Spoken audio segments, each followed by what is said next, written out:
ပုံကြည့်ပါစေတက်ရှိပါစေ96ပါးယောဂဝေဒနာများကင်းရှင်းကြပါစေငါသားငါသမီးများကိုအောင်မင်းအောင်ပေါင်းကြပါစေကွာပြီးတဲ့နဲ့ပြည်ပြရစီအကျဉ်းလင်းမယားဆိုတာအဲ့ဒီလိုစိတ်တူသဘောတူရှိကြမှာပေါ့ကွာကျေးဇူးတော်အနန္တလို့ချီးကျူးကြရတဲ့ဘုရားသခင်တော်မှာမေတော်ဟောင်းဖြစ်တဲ့တန်တုတိနတ်သားကိုအဘိဓမ္မာတရားနဲ့မွေးကျေးဇူးဆက်ပြီးလူပြည်ပြန်ဆင်းလာတဲ့အချိန်ဟာခုလိုတရင်ကျွတ်လာပေါ့ကွယ်ဒါတွေတော့ငါသားငါသမီးများလည်းသိပြီးသားဖြစ်ပါလိမ့်မယ်ကွယ်အရေးကြီးတာကမွေးကျေးဇူးဆိုတဲ့မိခင်ရဲ့မေတ္တာပဲသမီးသားနဲ့သမီးသားလင်ရဲ့မရရဲ့လို့ညားကြတာကတွေးသားဆန္ဒမလွန်ဆန်နိုင်ကြလို့ဆိုတာမှန်တယ်အဲ့ဒီကမှသားရဲ့သမီးရဲ့လို့ဖြစ်လာပြန်တော့လေဗီဇနဲ့တဘာဝပဲလို့သိပ္ပံသမားတွေကဆိုခြင်းဆိုကြမှာပေါ့ငါသားလည်းဆရာဝန်ပဲမိဘနဲ့သားသမီးကြားမှာမေတ္တာဆိုတာဘာလဲကျေးဇူးဆိုတာကဘယ်လိုလဲသူ့တဘာဝအလျောက်မွေးဖွားလာမှတော့ကျေးဇူးတရားတွေပါရှိဖို့လိုသေးတယ်ဒီသဘောတရားတွေဖေဖေအစကမပြောခဲ့ပါဘူးအခုမှဘာဖြစ်လို့ပြောရလဲမင်းတို့ကိုယ်တိုင်ကိုချင်းစံနိုင်တဲ့အခြေအနေကိုရင်ဝယ်ပိုက်မိကြပြီလို့ဒါကြောင့်ဖေဖေကပြောရတာကဲဖေဖေကမိသားမြတ်ဒီကွယ်ဖြူသလားမဲသလားသားလားသမီးလားမှမသိရဘဲနဲ့9လ10လလွေထားရမယ်တဝန်ကြီးကိုငါသမီးဘာဖြစ်လို့ဆောင်ထားကြလဲကွယ်ကိုသွေးကိုသားမှုချစ်လို့ပါဖေမယူခြင်းရင်လည်းပင်နိုင်လားနဲ့အသင်းနှလုံးသားကကိုချစ်တော့တယုတရနဲ့စောင့်ရှောက်လာတာဟိုပဲမေတ္တာလို့ခေါ်တယ်ကိုကသူ့ဘောထားရမှာကမေတ္တာကိုမေတ္တာကိုသူကခေါ်ရမှာကကျေးဇူး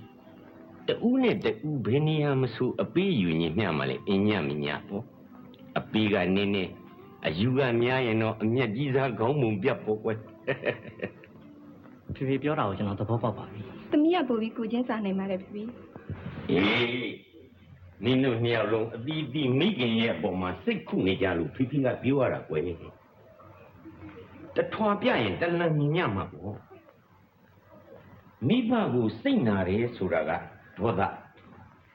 အဲ့ဒီဒေါသနဲ့အမတန်ဖြူစင်သန့်ရှင်းတဲ့မေတ္တာတရားကိုဖြူခွေးဖြစ်စီလို့ဘယ်တော့မှမရဘူးဆိုတာမှတ်ထားအမြုပ်တွေကိုပေပေါ်တင်ထုလို့တော့တူပဲ့ရုံရှိတော့မှာပေါ့ကွယ်ရှည်တယ်လည်းမထင်ရနဲ့ဖေဖေကပုံပြင်လေးတစ်ခုတော့မင်းတို့ကိုပြောပြတယ်နိဟိုးရှိတုန်းကတိုင်းပြည်တစ်ပြည်မှာအမတန်ချောအမတန်လှတဲ့မင်းသမီးတစ်ပါးရှိတဲ့သူ့ရဲ့လှပတဲ့ဂုံတရင်တွေဟာအတိုင်းတိုင်းအပြည်ပြည်ကိုပြန့်နှံ့လေတော့ဘယင်မင်းမြတ်နဲ့တကွမင်းကြီးမင်းသားတွေကတဇူးလက်ဆောင်ပနာအမျိုးမျိုးနဲ့တိုးရှိုးပြီးတော့သူ့ကိုချီရေးဆိုကြတဲ့ဒါပေမဲ့မင်းသမီးလေးကလည်းမာနကြီးလိုက်တာကွယ်ဘဒူပေးတဲ့တဇူးလက်ဆောင်ပနာမှလက်မခံဘူးသူရေးပေးတာကဖြင့်သူ့နားမှာမွေးထားတဲ့ခွေးကလေးတစ်ကောင်ပဲရှိတယ်တနေ့တော့ပင်နိုင်ဘဝကနေညှော်ပြီးကြည့်လိုက်တဲ့အခါဥယျာဉ်တော်ထဲမှာဆင်းရဲသားတယောက်ဟာပင်နိုင်တော်ကိုတမျောမျောနဲ့ကြည့်နေတာကိုတွေ့ရတယ်နေ့စဉ်ရက်ဆက်မြင်ရပါများတော့အစီအပါးတွေခေါ်ခိုင်းမဆိုင်မတော့မှန်ရကိုပြောပြပါလို့ဆိုပြီးစစ်မေးကြတယ်အဲဒီခါမှာဆင်းရဲသားခမည်းကအရှင်သမီးကိုအချစ်ကြီးချစ်လို့ပါလို့ပြန်ပြီးပြောတယ်ဟီဟောမင်းသမီးကလေးကဘယင်မင်းမြတ်ကြီးနဲ့တကွမင်းကြီးမင်းသားတွေရဲ့စင်ချွေကြောက်တံပရမညာတွေတောင်လက်မခံခဲ့ဘူးမင်းကြတော့ငါကမေးမယ်အဖို့တန်ရဏဘာညာပေးနိုင်တယ်လဲလို့မေးတယ်ရှင်ရခမည်းကကျွန်တော်တို့မှာသားတစ်ခုမအေးတစ်ခုလဲရစိုက်ပြုံးမှုနဲ့ပဲအသက်မွေးနေရပါဘူးအဖို့တန်ရဏပေးစရာမရှိပါဘူးလို့ပြန်ပြောတယ်ဒီတော့မင်းသမီးကအဖိုးတန်ရဏပေးကြရမရှိရင်ဖြင့်မင်းအမေရဲ့ရင်ကိုဖွဲအသေးကိုငါခွေးလေးကျွေးနိုင်ရင်ဖြင့်မင်းချီရလက်ခံမယ်ပြန်တော့လို့ပြောလိုက်တယ်ဆင်းရဲသားခမည်းမှာဆက်စိတ်နာကြီးနာပြီးမစားနိုင်မတောက်နိုင်တမိန်မိန်တွေနဲ့ဖြစ်နေရှာတယ်တနေ့တော့မိခင်ကမေးအရေးခင်ပြီးတော့ဖြစ်မှဖြစ်ရလေသားရဲ့ ဘယင်မင်းမြတ်ကြီးရဲ့တဇူးလက်ဆောင်ပနာအမျိုးမျိုးနဲ့တူးရှုပြီးချစ်ရေးဆိုတာတောင်လက်မခံတဲ့မင်းသမီးကငါသားချီကမှချစ်ပနာတောင်းတာများမိမိစိုးစိုးကပြောရုံကိုဘာဖြစ်လို့အချိန်ကုန်ခန်းနေရလဲသွားပြီးကြီးမြန်မြန်ဆိုပြီးသူ့နားမှာရှိတဲ့ဓာတ်နဲ့သူ့ရင်သူခွဲလိုက်တဲ့အဲဒီတော့ဆင်းရဲသားခမည်းအင်အားသိပြီးကြည်နေရှာတော့မယ်သူ့တန်ကြီးရဲရဲနဲ့မိခင်ကြီးခမည်းသီဝဲဝင်သွားရှာတယ်ကွာဒီတော့မှအာရအောင်ငိုရကဒေါသဖြစ်ရိတ်ရဆက်တဲ့ချက်ပနာတောင်းတဲ့မင်းသမီးဒင်းစကားနဲ့ညီရင်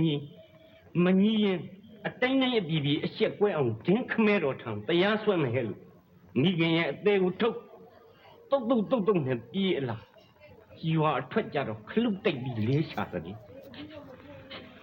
အဲ့ဒါလူလဲရင်လေသူဆွဲလာတဲ့အသေးကငါပါဠိပင်များနာသွားသည်တလဲကွယ်တဖွားပါမင်းနေရှာတယ်ဒါကြောင့်မိခင်ရဲ့မေတ္တာဆိုတာရင်ကိုခွဲရတောင်အသေးကစကားပြောပါသေးတယ်ဒါရဲ့